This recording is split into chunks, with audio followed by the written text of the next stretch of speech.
They've been working together. Gail works with PebblePad and specifically North America. Yes, that travels the world. Yes. And how long did you do? 10 years, over 10 years. Yeah. Kids. So I'm employee number one in the North American PebblePad. Yeah. So with Gail's work, she's in and out of many different universities, and what she could speak to differently than any of us is what's happening across these schools, trends, challenges, things that as academics that are looking at it, usually institutionally or at the 11 schools that we're working under. This is a unique window. I'm very grateful that Gail fly in and has agreed to be a plenary in a noogie spot since it's not a big crowd. We'll say it here. And at the A point, you get chilly. I brought 3 sweaters today. Gotta hope they're out there. And you could, because yesterday people were like freezing. So just look at me. I don't know that it worked with your outfit, but we could still get Susie for it. One's a poncho. It's a cute poncho, so that could work for you if you get. But thank you all for me for your, thank you so much. Thank you. And thank you, Debbie, the consummate host, bringing us sweaters, water. I mean, what more could we want? So I'm really happy to be here. I am, as long as before I came to PebblePad, I was at Clemson University. And before I was at Clemson University, I was up the road at Ball State. And before, non-sounding really cool. Before I was at Ball State, I was at the University of Florida. That's where I did my graduate work. It's where I developed a love and passion for portfolios because I saw the impact. And we were in the questionnaire thing, and I mentioned something about, my first portfolio I did in the 90s. Both, I think you were in the room. And I was joking at my professor said, this looks like a ransom note, but it was very, very, very early in online technology, and people were doing portfolios either in the big book or in a PowerPoint presentation. And we decided to just start doing online portfolios. I've used every technology there is. And in my defense about the ransom statement, there were so many fonts and so many colors. Well, just buy them all. And so I did. So that's where it started. I did my dissertation on innovation diffusion and how an innovation like a portfolio, that was the one I looked at, how it diffuses through a system, that system being higher education. And I've written quite a bit and talked a lot about that. But most recently, I was at Clemson University where I ran their e-portfolio. And so I got experience, and I'm listening to all your stories, and it just brings me back to where I was 10 years ago at Clemson, right? Trying to get faculty to be engaged. I quit using the term buy-in with faculty because what they would tell me is like, hey, you put in my syllabus. What else do you want from me?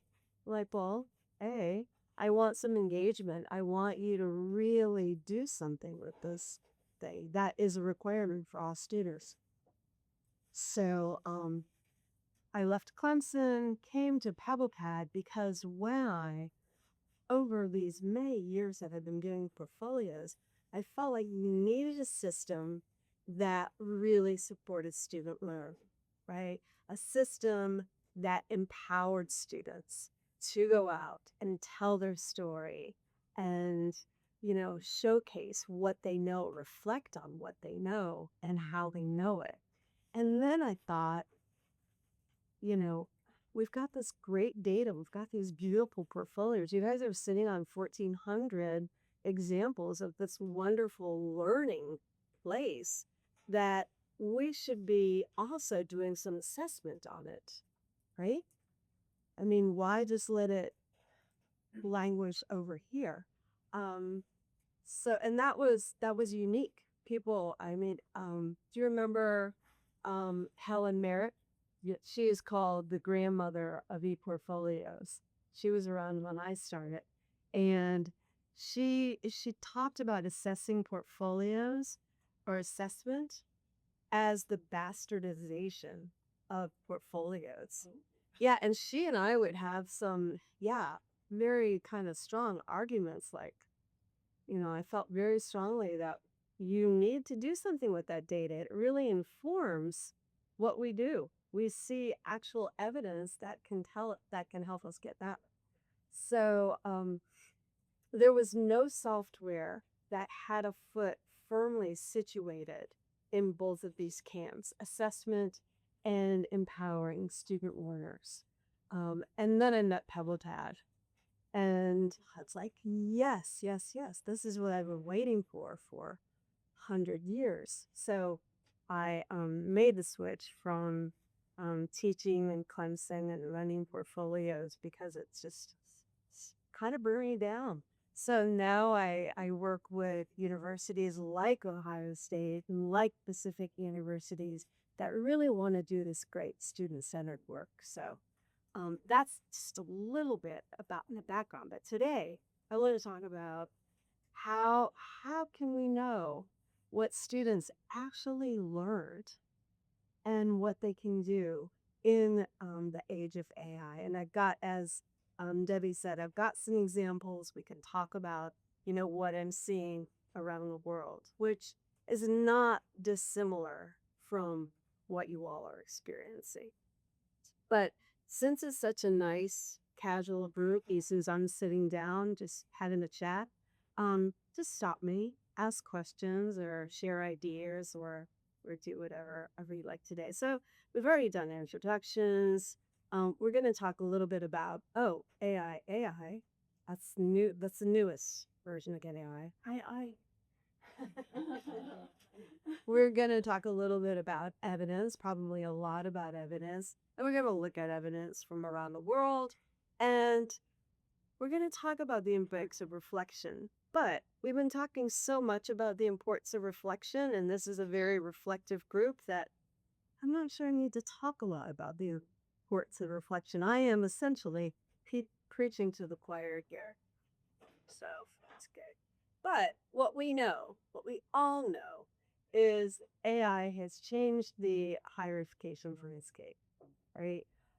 I'm sure every single one of you saw the latest commencement addresses where the speakers, many of them, would talk about AI and would get essentially booed off the stage, which is sort of weird because we know that students are using AI. And so for them to get all of a sudden all high and mighty and be like, oh, we can't even talk to you, seemed a little kind of ridiculous because we know they're using it. But in students' defense, it's a big problem for them, right? I mean, the jobs, the, you know, agency, owning your own work, it's a struggle. So we're looking at a changing landscape. And so what can AI produce? What can it do for us? Grammatically correct work. Maybe. That's important. That's something a lot of students cannot do. Yeah. In the first year. Yeah. That's very Reflection prompts. Pardon? We saw yesterday reflection prompts. Reflection pumps. Yeah. Yeah. I think like we're for something like that. Yeah. synthesis. Synthesis. Yeah, as in images. Pardon? Images. Images. Yeah. Yeah. It can essentially create anything, right?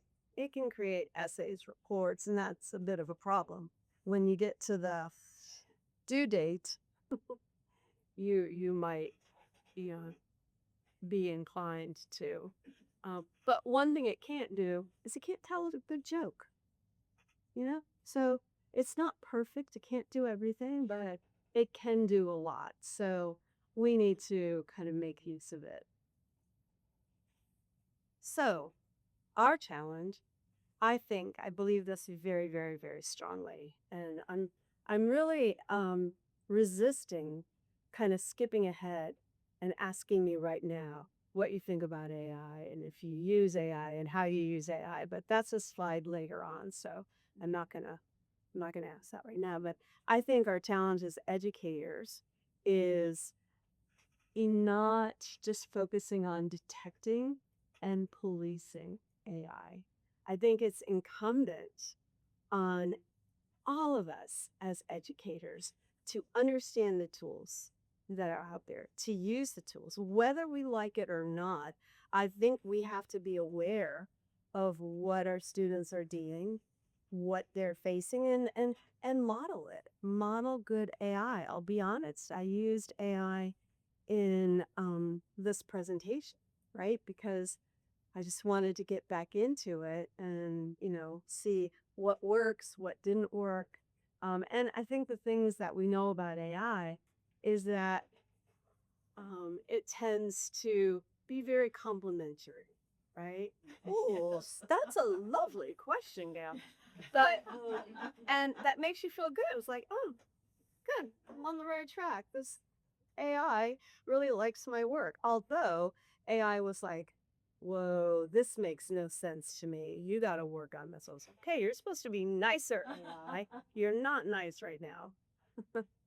um, so our challenge also is identifying authentic evidence of learning.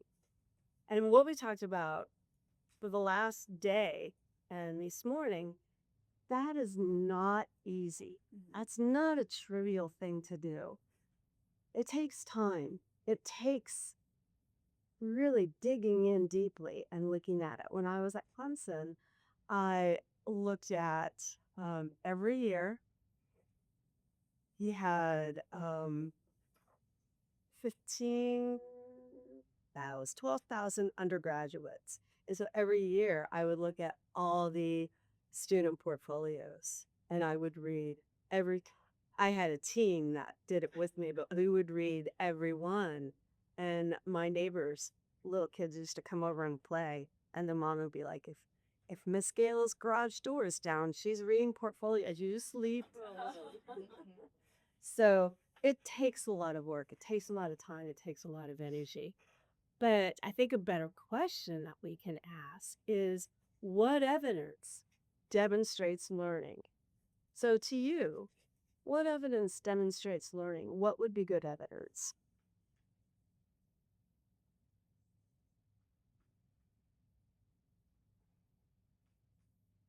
I have students teach Huh? a concept. Okay. And you observe it. Yeah, the seniors in an applied leadership class, they create a teaching moment for the students in the first year class. And I think that's for me, if they can teach it Yeah. and talk about it. Yeah. That's observational, seeing if students actually do something and they know what you want them to do and if they can do it. I mean, it doesn't get any better than that. That's fantastic. Any other things? Maybe a reflection where students talk about how they transfer what they learn to another context, like apply wherever they learn to doing something. To me, that transfer of skills is important because what you earn in the class, you now realize that you can do that other thing because of what you learned. You that's to demonstrate to you. Yeah, it's taking it to the next level, right? It's saying, okay, I can do this thing. And now that I can, and I'm going to talk a little bit later about one of my favorite guys, dead now, Lev Vygotsky. I absolutely love Lev, and I love how he can help students do that, right? How do we shift what we're doing? Right? You've been complicate this question for No. please.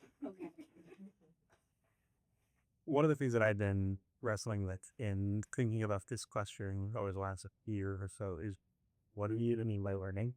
Are we adopting a strict instructionist understanding of learning, and as in which case about reflection about and discursively talking about the application of what you learned to another context, or all of that. But that's one thing. Are we talking but really strictly about a behaviorist understanding of learning? If we're talking about a change in behaviors, we're talking about like are we talking about more a structural understanding of learning, where it's a cultivation of like attitudes and the deconstruction of all of that? I think a lot of what I have been looking for relative to what students are producing using AI is getting real and against my instincts back to almost a strict behaviorist understanding of a change in behavior, of like performance of a skill in a different, but performance of a skill means doing something, it's even different than you're in a similar context with the next comment. And so thinking about it in terms of like the first time I encountered this situation, this is how I reacted. This is what I learned about it, and discursively, and this is how these are the behaviors I exhibited. It's the next time I encountered that scenario, and having students talk about that and forever, and that like behaviors are something that are observable, and not something that the AI can age in. That's right. And the whole idea of process, right? This is what I thought was going to happen. This is what did happen. You know, we talked a little bit yesterday about failure, right? How, to me, failure, really helps with the plasticity of your brain, right? It really stretches it, it makes it grow. So I have a very stretchy brain because I have failed many times.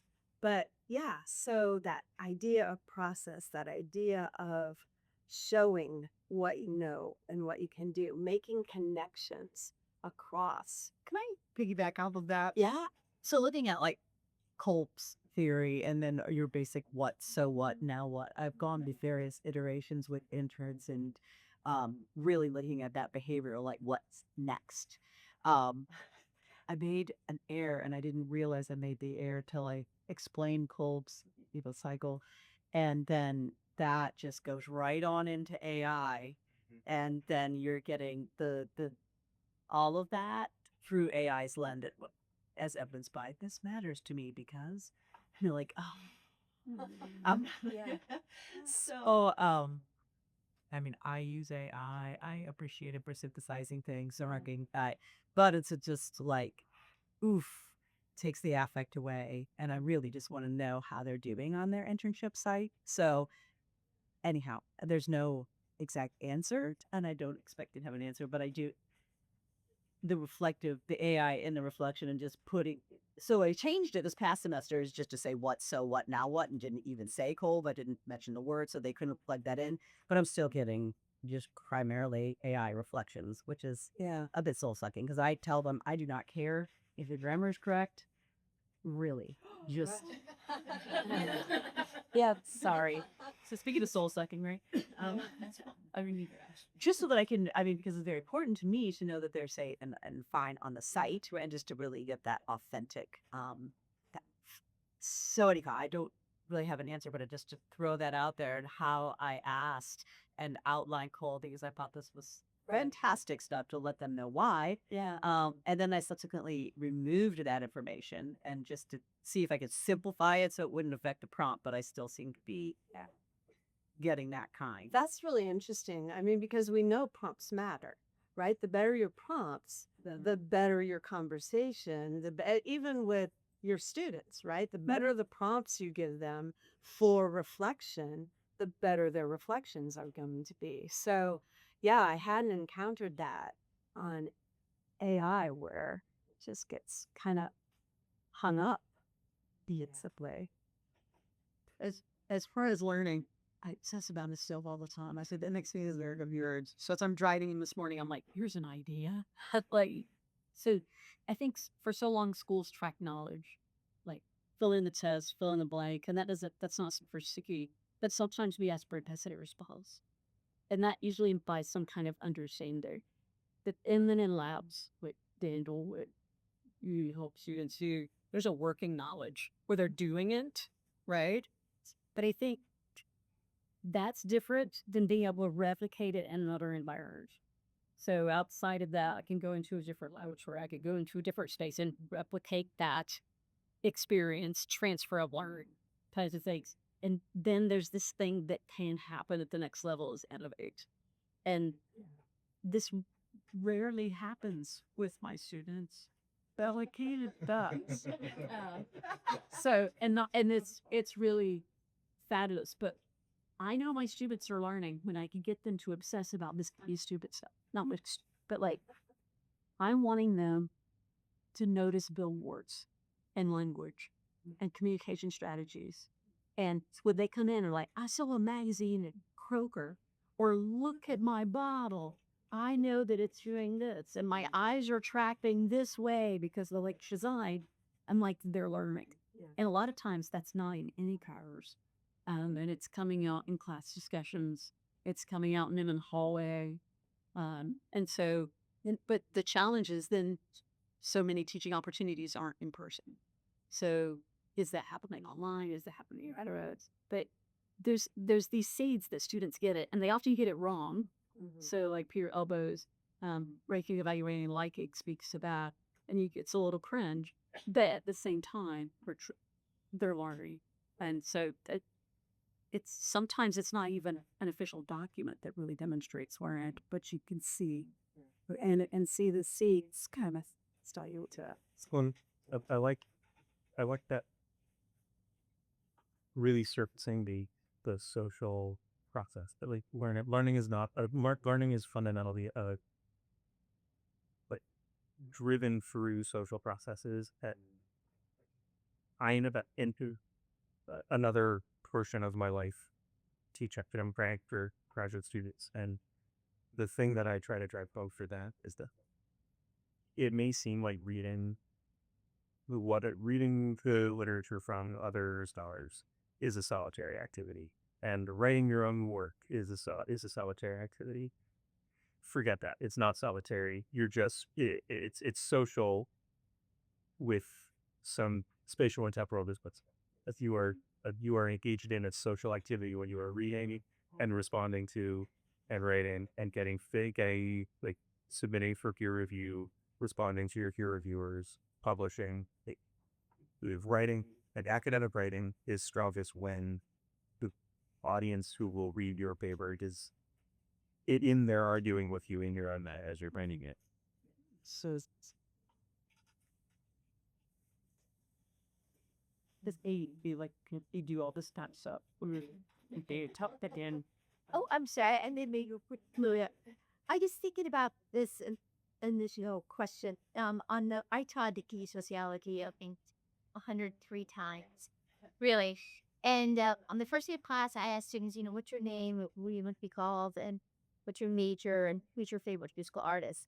And so at the end, so we could do this all here. So all the data is on the board, and I said, okay, now we have a data set. What do we see?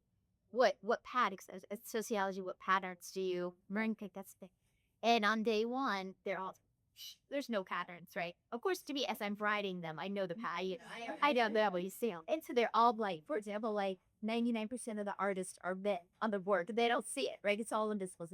So evidence of learning. And I was thinking about how, Debbie, you just said when you're in the classroom, when you hear them talking before or after class, that these are all ways that you're picking up that, oh my gosh, that you're lighting up, that you're like, okay, learning's happening. And so that first day, they can't see patterns. And then they start to say, I have noticed, or I saw the same way that you, so that's what I was thinking about is how could I bring that out more in class? And frankly, what I'm really struggling with, I feel like is I know it's sort of leaky right now, and I have the babies, but so I'm really struggling with is how we're heard. Yes, is how this transfers online. Yeah. So that is the muscle that I'm trying to work right now. That still feels pretty weak in the age of AI. So that's what was happening. Thank you for getting up that agreeing on that. No. I love this discussion.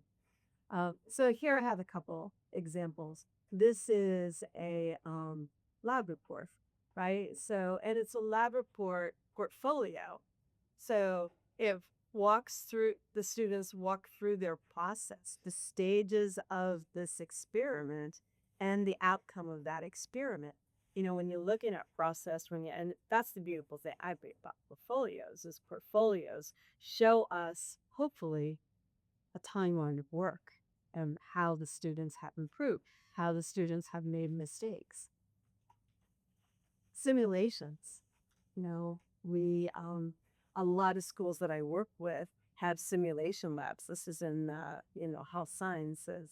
And, they they record their work and where they mess up, where they get it right. They go in, they do it over again, and they put a blog. Usually it's accompanied by a blog of what they learned and what they did.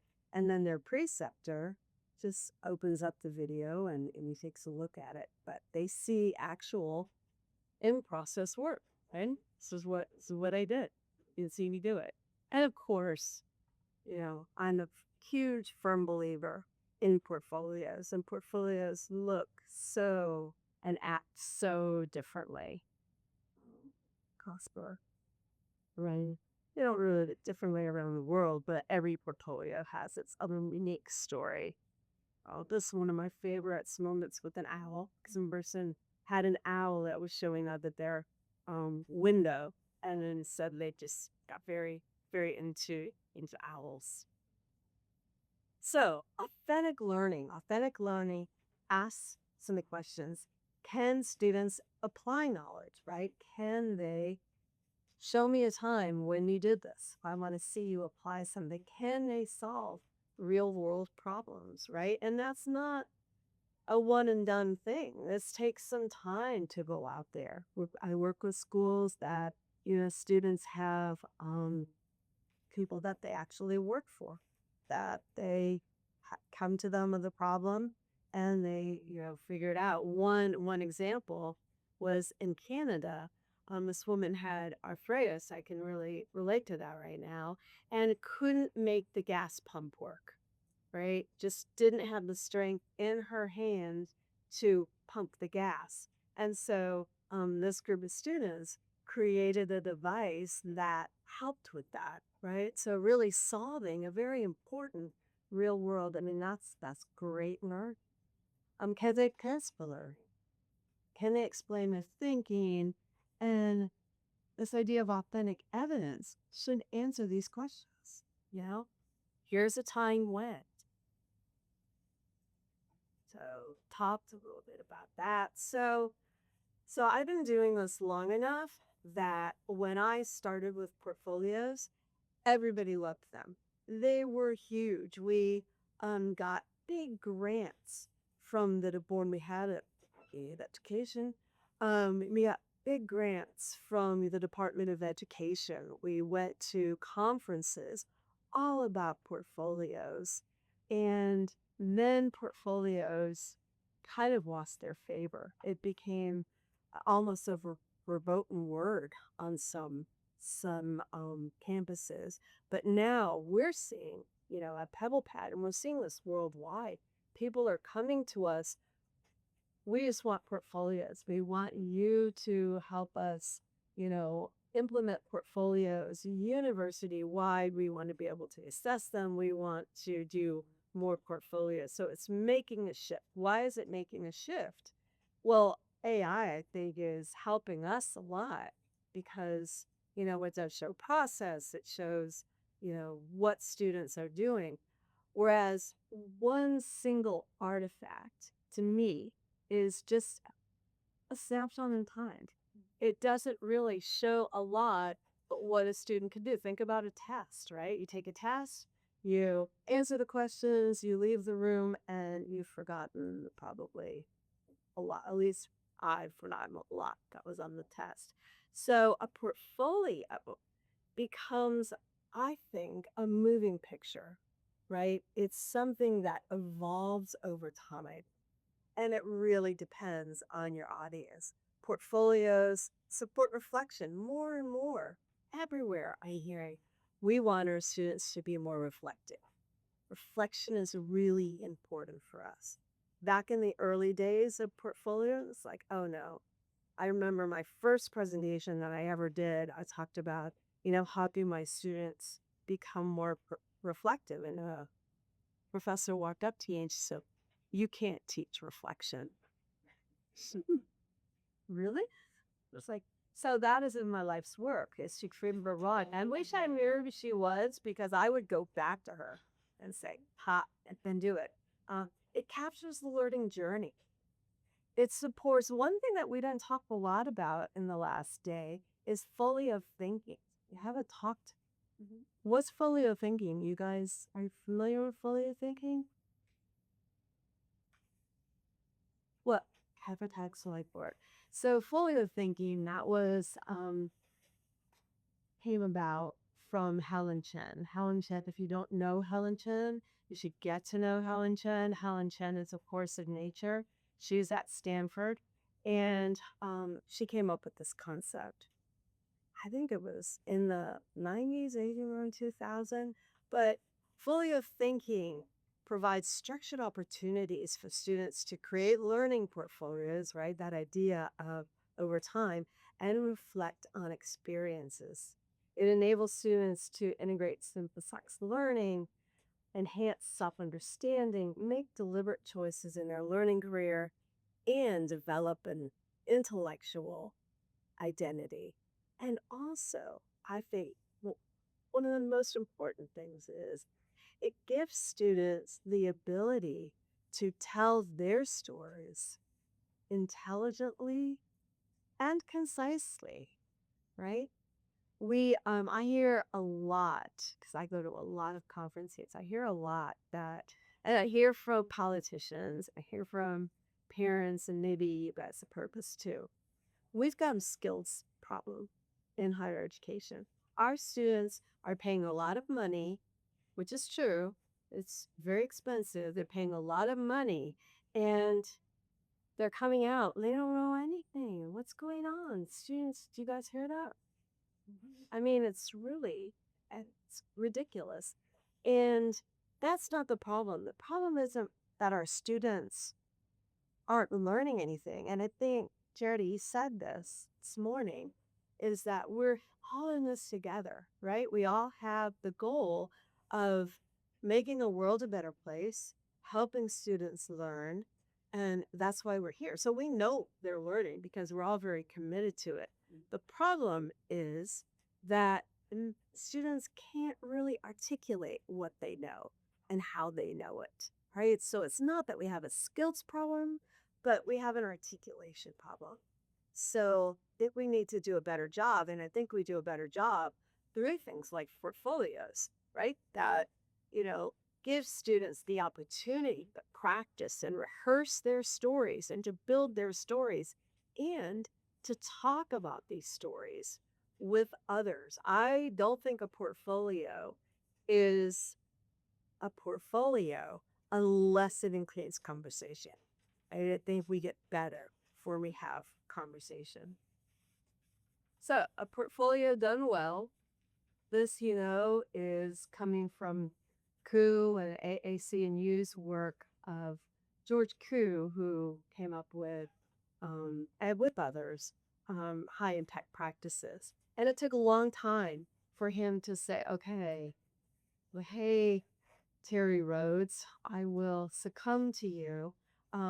Portfolios are the 11th high impact practice, but it has the caveat. When done well, portfolios are a high impact practice. So because they capture evidence of achievement and growth and reflection and feedback and revision, identity and capability and connection making and integrative learning. And now I want to show you some examples of that. And I'm sorry, they're kind of small. It's bigger over there. Let's see, so that's good.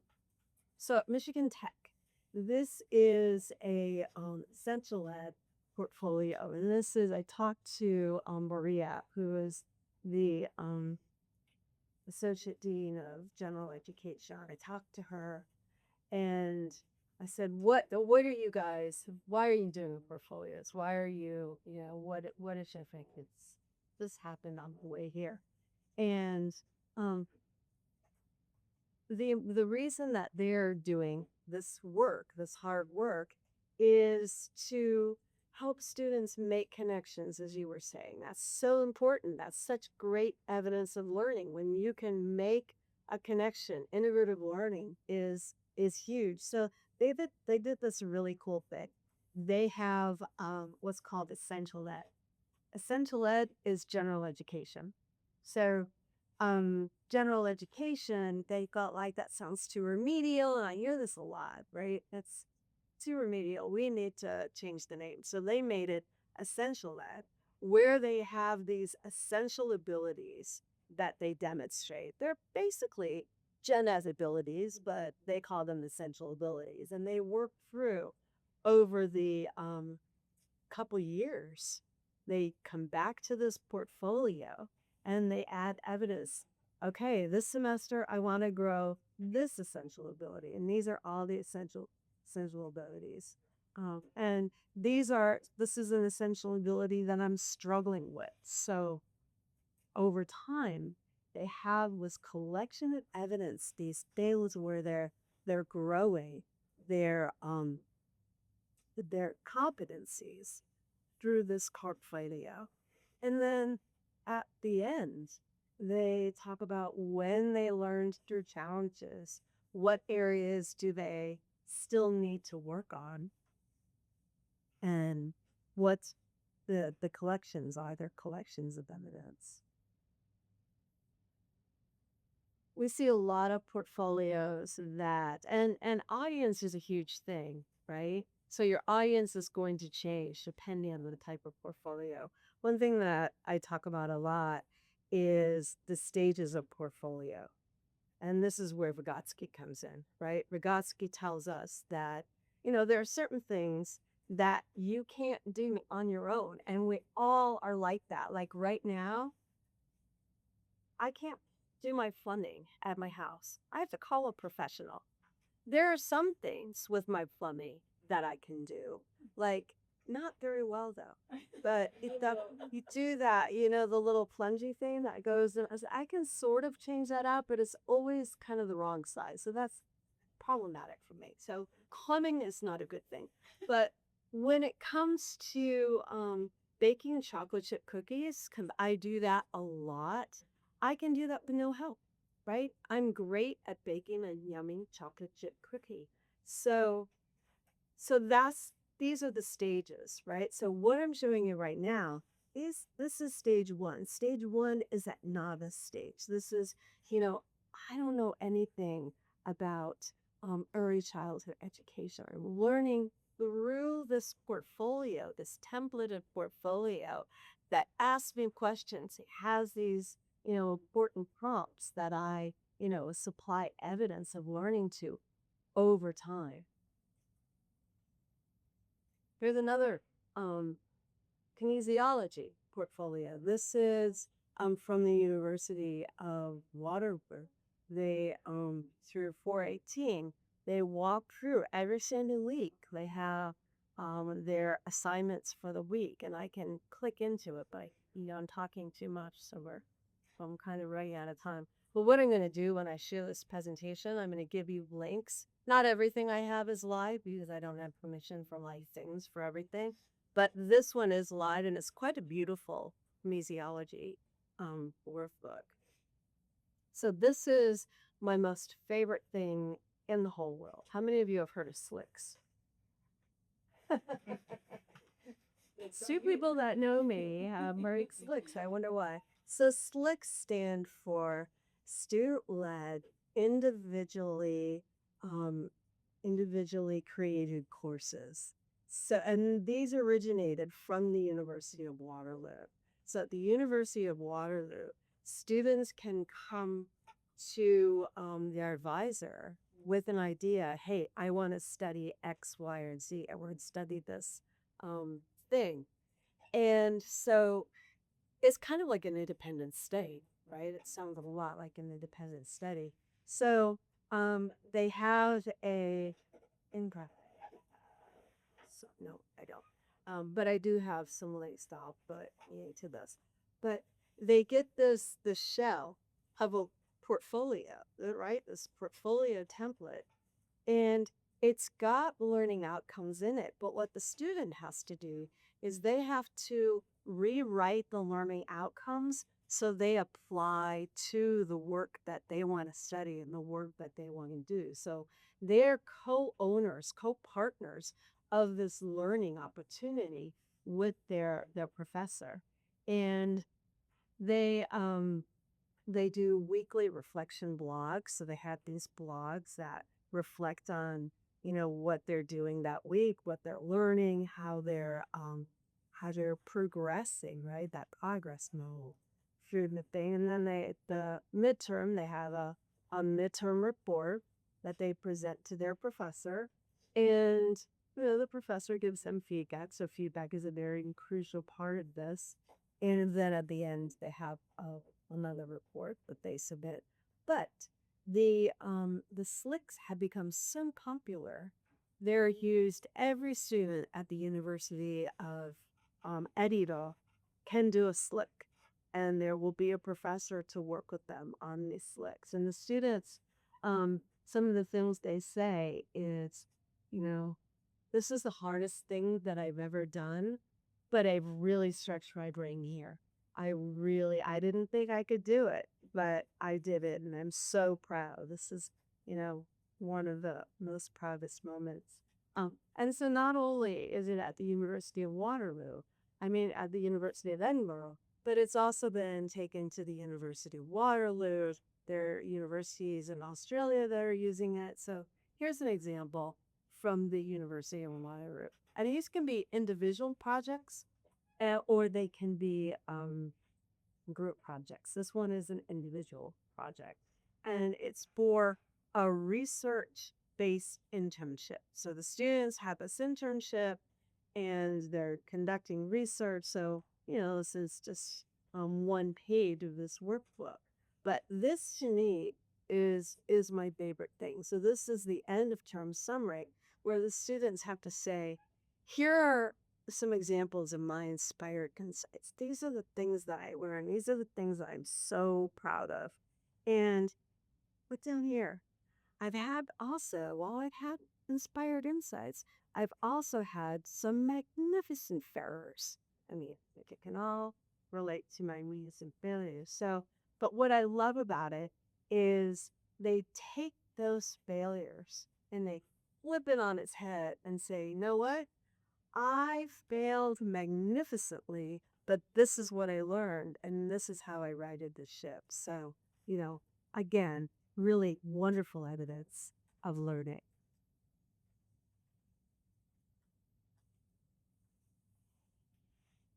So this is still, I'm sorry, we shifted from slicks are kind of a hybrid, right? When we look at those stages, the hybrid is when you've got a template, but you can kind of make it your own, right? You can add your own little stamp. And this is Sarah, and in her program, this is at Western University, they have this is in the psychology course. They can either write a paper, write a thesis, or they can create a portfolio. And she's like, well, you know what? I'm going to write a thesis, but I also want a portfolio. So she did both, and her portfolio, I'll send you a link, is, this collection of really deep and rich research that suggests that, she's pretty incredible. And this is from a staff member at Plenary College in Canada. And she went on a study away trip, and she did her own portfolio that she modded. And she got so into it. As you can see, it's just this beautiful portfolio. But now every time she goes to a conference or does any traveling, she gets out in her portfolio and does it on her phone or does it wherever. So she's creating a lot of little mini portfolios that Corey has kind of started to do. And she's been doing a portfolio for this whole, maybe we'll publish that for. Yes. Put it up in the mail. So yeah, so that's a beautiful one. So this is probably the last one that I'm going to show you. But this is Steve Poulton. Yeah. Steve Poulton he's an alumni, right? So he still uses his portfolio, but he's a paramedic, and he would go out every day and do his job in, as a paramedic. And he would come back to, the end of his shift, and he would, feel like, wow, I saw some stuff today, and he had a really hard job. So what he started to do was take his portfolio, and every day after his shift, he would write a reflection on what he saw that day and how he addressed it and what happened. And then he would go shed his second skin, his uniform, get dressed. And he's like, that act of reflecting, that act of letting go and putting it elsewhere really helped me go home and be present for my family. He's like, before I was doing this, I was drinking a little bit more. I just wasn't, just had, he knows what just had me. And it was just profound that reflection was healing for him. So, and now he's come full circle and he's teaching paramedicine at Sheffield University in the UK. So reflection, of course. So now we'll go back to Ohio State. Does anybody have any questions or comments or Nicole? Reflection. So Ohio State, Corey's going to talk about this next. They have the bookend seminar. That's where they started their foray into portfolios. Like Michigan Tech, they're doing this for Gen Ed. And so they have a launch program. And the purpose of that launch program, and Corey, you could be my person that tells me I'm lying. So the launch program introduces them into GE, and what they wanted their students to get is the importance of general education, that it's more than just something to get over with. How many of us have heard that? I was involved very much with GE. It's like the professors would say, just get that over with, and then you can get to the really good stuff. But, it's foundational. It's things that students need to succeed in the world. And so they have the launch program, and it's not entirely super popular, right? Students see it a little bit as busy work, but because it kind of is busy work, right? It's introducing them to the university, it's introducing them to portfolios, it's introducing them to GE. Now it's introducing them to AI. It's the AI fluency course. But it's where students get their first experience with e-portfolios and GE. And then toward the end, their junior or senior, I think mainly it happens in junior year, they take the reflection seminar. So the reflection seminar is where they then look back, obviously, on their time at OSU. And so these are some examples of reflection seminar portfolios. So they start it here, they finish it here. Anybody see any kind of problems with that model? You won't hurt my feelings because it's not my model, but you may hurt Corey's feelings. That's You're selling me, so your reflection not in context of what you're reflecting on can be problematic because there's too much time. Too much time has lapsed, right? Yeah.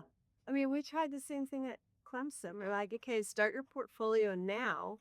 And then when you graduate, go see Gail Rain, who nobody liked me at that point.